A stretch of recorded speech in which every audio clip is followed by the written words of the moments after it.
Hello बच्चों, क्या आपने कभी सोचा है कि एक अनजान इंसान भी अपने देश की इज्जत के लिए कितना कुछ कर सकता है और क्या सिर्फ छोटी सी मदद भी किसी के दिल में अपने देश के लिए सम्मान बढ़ा सकती है। चलिए स्टार्ट करते हैं। बहुत समय पहले की बात है। स्वामी विवेकानंद जी दुनिया के कई देशों की यात्रा कर रहे थे। वे सिर्फ एक संत ही नहीं थे, बल्कि युवाओं को साहस, ज्ञान और देशभक्ति का संदेश देने वाले महान प्रेरणा स्रोत थे।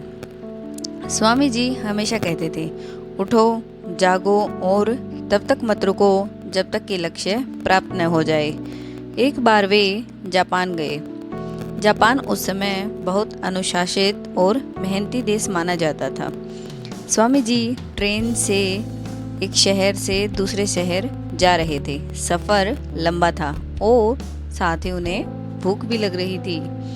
उन्होंने स्टेशन के आसपास देखा, लेकिन उन्हें कहीं भी फल दिखाई नहीं दिए, क्योंकि वे उस दिन सिर्फ फल ही खाना चाहते थे। और तभी वो थोड़ा सा मुस्कुराते हुए उन्होंने अपने पास बैठे व्यक्ति से कहा, अरे ये कैसा देश है, यहाँ तो दूर दूर तक फल ही नहीं मिल रहे हैं। पास बैठा एक जापानी युवक चुपचाप उनकी बात सुनता रहा। उसने कुछ नहीं कहा, लेकिन उसके चेहरे पर अपने देश के लिए चिंता साफ दिखाई दे रही थी। ट्रेन अगले स्टेशन पर रुकी।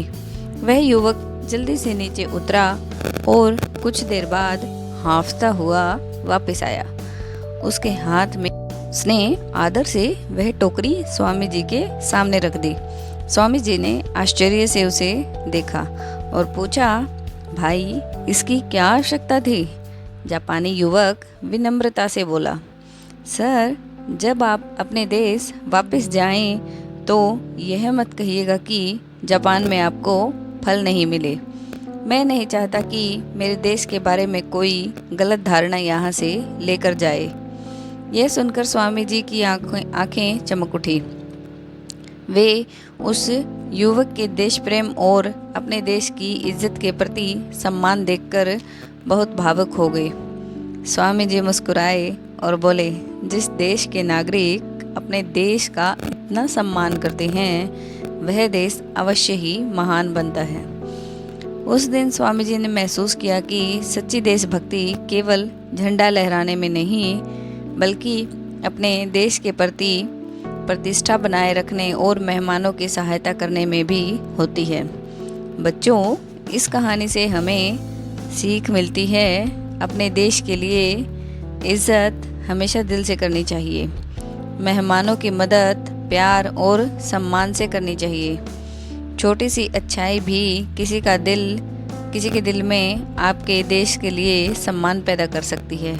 और शायद इसी कारण महान लोग महान देशों में ही जन्म लेते हैं और महान देश ही महान नागरिकों से बनता है। Thank you, thanks for watching. Like, share and subscribe.